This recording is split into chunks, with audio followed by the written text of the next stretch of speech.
about 14 dates or something like that, and from Milwaukee to Dayton to Chappaqua, whatever so it is, something. I can spell it, I just can't pronounce it, but it's in New York, so.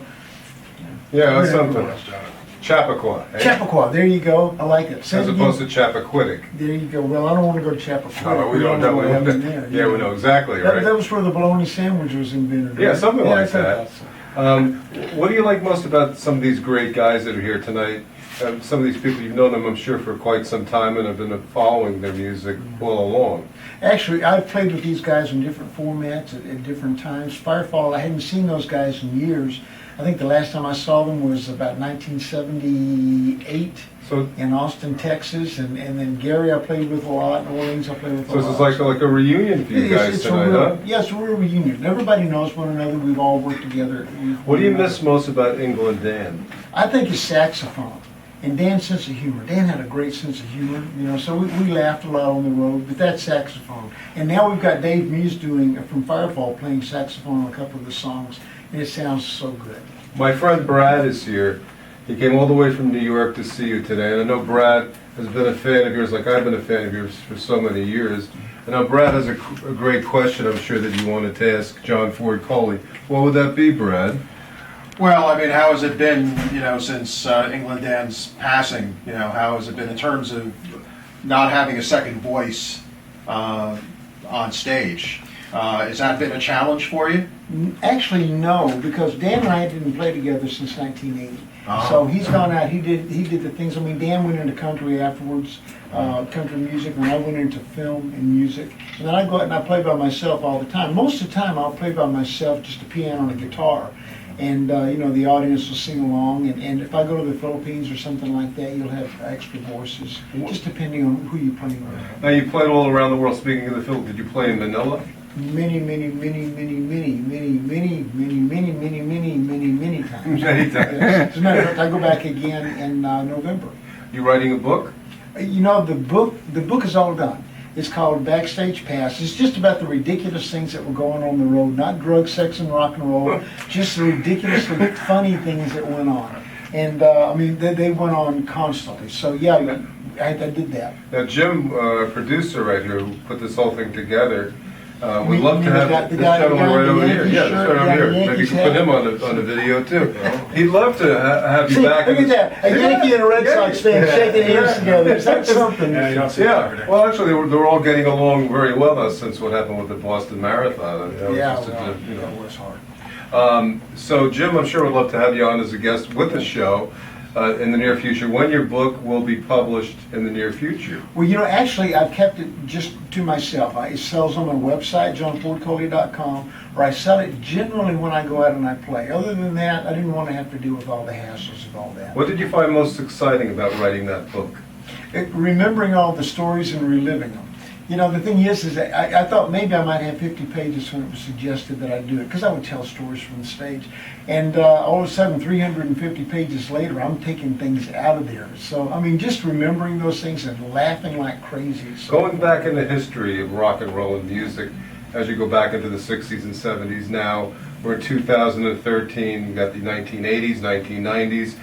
What today about music do you like or don't like, or what type of music, you know, that sort of not only inspired you over the years, but sort of given you that great, you know, drive to stay in the music industry? You know, I think that once you get this in your blood, it's not something that you get out. And I mean, there's some good music out there. I listen to people like Little Big Town or Josh Groban, and a very eclectic sense of things. I miss the melodies by and large, but I mean, other than that, it's got some nice things to it. You've got so many great hits that you've done, and I'm sure all of the great songs that broke on WABC many years ago in New York. Oh yeah, I really love to see Tonight broke there. As a matter of fact, I think all of them broke there, and then they had us come up and play a couple of those deals where they had all these different artists come up. That was a lot of fun. Yeah, I think Jim wanted me to ask you a couple of questions, that he has some great notes over here, and I really love to see you tonight. Number 2 hit in 1976, Nights Are Forever, number 10 song from 1976. It's sad to to Belong, number 21 song of 1977. We'll Never Have to Say Goodbye Again, number 9.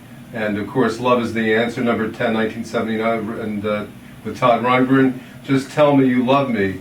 That was a number 75 hit. Any of those songs that you'd like to share with our great audience tonight? If it was one particular song, what would that one be that you'd like to leave us with tonight? I don't think it's on the list. You know, the thing is that those were the songs that were the singles. But then again, by and large, you know, the songs that you really feel the closest to sometimes are not the ones that were the big hits. The one that I love was Soldier in the Rain. Oh, and that beautiful song. That's a great response. Just Tell Me You Love Me. I did not know that in Asia, every school child and every individual in Asia knows that song. Nobody told us. And so you go there and you start to play that song, and they're singing it louder than I get the chance to sing. I'm on a microphone, so it's very gratifying. Well, it's very gratifying to really see you here tonight. Oh, well, thank you very much. Oh, Brad, I know Brad has another question or comment. I just have to ask you, is Love is the Answer in the show, is that a tribute to England, Dan? You know, we do. When I play by myself, it is a tribute to Dan. But the thing is that we're up there so quick. I mean, I'm up there to coin a phrase, a New York minute, and I'm on and I'm off, and so there's not a lot to talk about. But yeah, by and large, we do that for Dan simply because I tell people that one of the reasons why I'm telling you all this is because many people don't know that Dan has died. And it's going to save you the embarrassment of coming up and going, hey, when are you guys going to do another reunion tour? It is eventually, you know, just not anytime in the near future, but eventually. Where are you going after tonight? We'll go to Indianapolis and play tomorrow, and then we go to St. Charles, Missouri, outside of St. Louis, Thursday, and then I go home for a couple of days, and we go to Utah and California. So we're hitting all the coast, you know. That's great. And I know you love to travel. You're a worldwide traveler. I love to travel a lot. And your webpage is fabulous. You can give our audience that webpage again to send them to. It's johnfordcoley.com.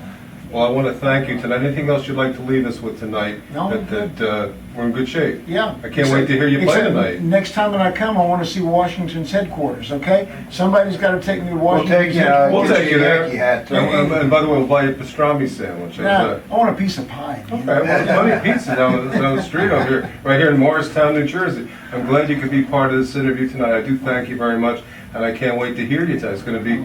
It's just going to be great hearing. I'd really love to hear you and see you tonight. Thank you very much. Thank you.